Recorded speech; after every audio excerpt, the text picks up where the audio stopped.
radiothérapie. Les urologues ne nous envoyaient pas de... je ne sais pas pourquoi. Ceux qui arrivent...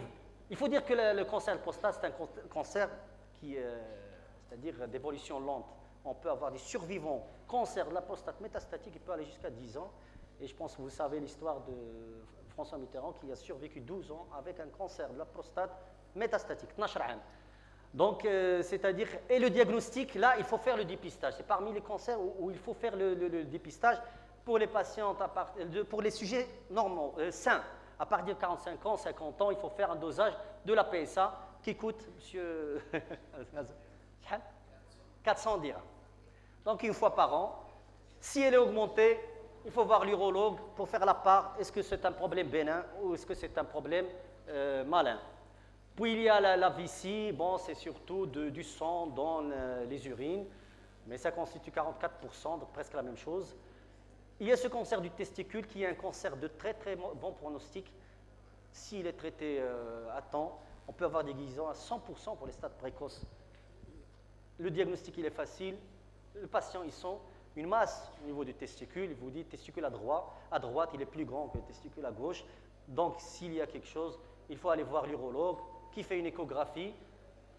Et s'il suspecte un cancer du testicule, c'est une chirurgie première. On peut s'en passer d'autres choses, mais des fois, on a recours à une radiothérapie, chimiothérapie. Et même avec la radiothérapie, c'est des cancers qui répondent très très bien à la radiothérapie, chimiothérapie. Il faut dire, pas tous les cancers répondent de la même façon. Là, c'est des petites doses avec peu d'effets secondaires et on peut avoir des guérisons. La suite, s'il vous plaît. Alors, on a notre cancer, le système nerveux central. Ici, on peut parler de... C'est-à-dire, il y a des cancers qui sont méchants, le glioblastome, avec ou sans traitement, peu dépasse 2 ans de survie. C'est un cancer très méchant. Le dépistage, impossible. C'est des malades, souvent, confusion, délire, de céphalée et tout ça. On fait un scanner, on trouve une tumeur déjà évoluée. On fait une chirurgie, des fois pas de chirurgie parce que le neurochirurgien ne peut pas. On fait radiothérapie, mais le plus souvent, c'est des tumeurs très méchantes qui ne répondent pas. On n'a pas de guérison pour les glioblastomes. Par contre, il y a des astrocytomes, des grades 1, grade 2 qu'on peut guérir, qu'on peut diagnostiquer à temps, faire une chirurgie, faire une radiothérapie, et ça y est, on peut la faire éclose. Il y a l'os, la thyroïde, quelques sarcomes. Là aussi, il faut faire attention parce que j'ai vu des personnes qui vivent 5, 6 ans, 7 ans avec une masse ici ou une masse ici et qui négligent. Et un jour, ils se développent d'une façon extraordinaire avec des métastases et c'est déjà des stades très très avancés. Alors, si vous voyez quelqu'un qui vous dit que j'ai une masse, il ne faut pas traiter, il faut les envoyer chez ça dépend de la localisation de la masse, soit traumatologue, soit... Mais l'idéal de passer à travers un généraliste pour qu'il le dirige. Il y a aussi là le cancer de la peau. Bah, c'est surtout à Agadir, on en voit assez de cancers de la peau, à cause du soleil peut-être.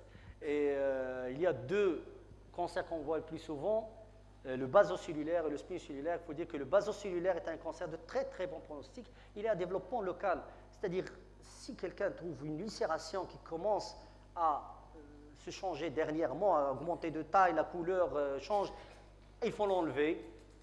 En général, des fois, si c'est une petite tumeur, un basocellulaire en chirurgie peut être suffisante. Des fois, on a recours à de la curithérapie ou de la radiothérapie.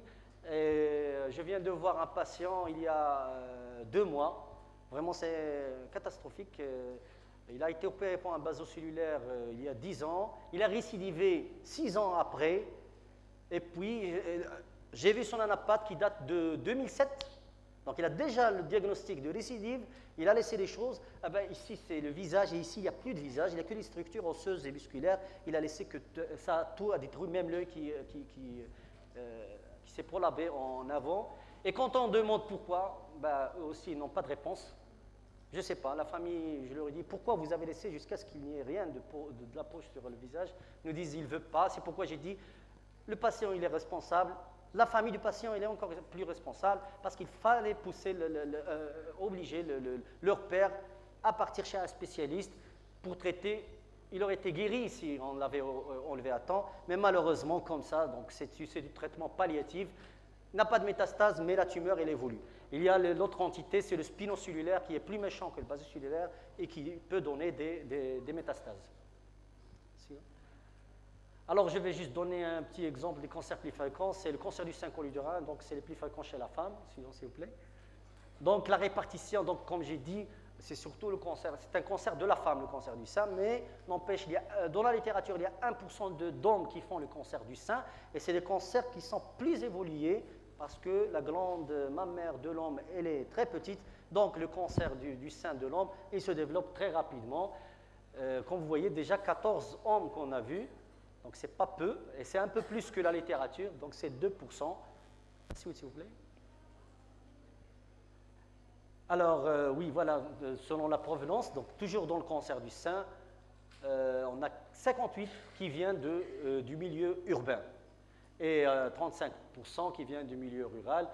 Bien sûr, milieu urbain, plus médicalisé, la mammographie disponible, l'anapathe disponible. La suite, s'il vous plaît. Alors, par tranche d'âge, vous voyez ici que de 30 à 60 ans, je pense qu'on a 80% des patientes sont âgées de 30 à 60 ans. Il faut dire pour le cancer du sein, l'âge est un facteur pronostic très important. Un cancer du sein, même stade, même grade, même type histologique, chez une femme de 60 ans n'est pas celui chez une femme de 30 ans. Chez une femme de 30 ans, il est de très mauvais pronostics. Par contre, chez la femme de 60 ans, si c'est des stades précoces, il peut être de bons pronostics. La suite, s'il vous plaît. Donc, le diagramme qui montre donc, maximum d'âge entre 45 ans et puis il y a le 60-70 ans et 30 à 40 ans. S'il vous plaît. Les types histologiques, donc ça c'est connu, ça rejoint un peu la littérature parce que l'histologie ça joue un rôle, c'est un des facteurs pronostiques. On a un carcinome canalaire infiltrant qui est le premier, puis le lobulaire infiltrant en deuxième position, puis on a le médulaire, le comédocarcinome et les autres tumeurs. Le sarcome c'est rare, le sarcome du sein, on en a vu quelques cas, ça existe, c'est une entité à part, ça n'a rien à voir. Ce n'est pas les sarcomes du sein, ce n'est pas le carcinome du sein. C'est une entité à part, c'est une chirurgie, c'est une radiothérapie, ce n'est pas comme ça, comme ces carcinomes où il y a surtout de la chimio et de l'hormonothérapie pour les tumeurs hormonosensibles. Il faut dire aussi que le cancer du sein, c'est un cancer hormonodépendant pour une grande partie de patients. Et quand il est hormonodépendant, il est de bons pronostics. Quand il n'est pas hormonodépendant, il est de mauvais pronostics. S'il vous plaît. Alors, le deuxième cancer qui est plus fréquent chez la femme, c'est le cancer du col utérin. Là, par contre, l'âge n'est pas un facteur pronostic. Donc, il faut juste, si le stade il est le même, donc les résultats sont les mêmes. Donc, il faut diagnostiquer à temps. Il faut faire un frottis cervico-vaginal. Parce que pourquoi le cancer du col utérin? Là, vous voyez le maximum, plus que, en fait, 2/3 des cas, c'est entre 40 à 60 ans. Il y a actuellement la vaccination qui a été, qui est, je pense, depuis 1 an, on a le vaccin contre le cancer du col. C'est une politique un peu difficile parce qu'il faut commencer à vacciner dès l'âge de 9 ans, 10 ans, 11 ans, jusqu'à un maximum de 25 ans. Donc, comme j'ai dit ici, pour les stades, il faut faire un frottis cervico-vaginal. Et si on peut avoir des lésions intraépithéliales qu'on peut enlever juste par une petite conisation, enlever juste un petit morceau du col. Chez la femme âgée, on peut enlever tout l'utérus parce si elle est déjà ménopausée. Maintenant, le traitement, c'est surtout la radiothérapie, la chimiothérapie, mais la chirurgie garde aussi sa place dans les stades précoces. Il y a des patients qui préfèrent la chirurgie parce que la radiothérapie, la chimiothérapie, même s'il n'y a rien, elle veut se faire opérer. Et on a vu pas mal de patientes, après l'anapathe, après la chirurgie, il n'y a rien. Tout a été stérilisé avec la radiothérapie, la chimiothérapie.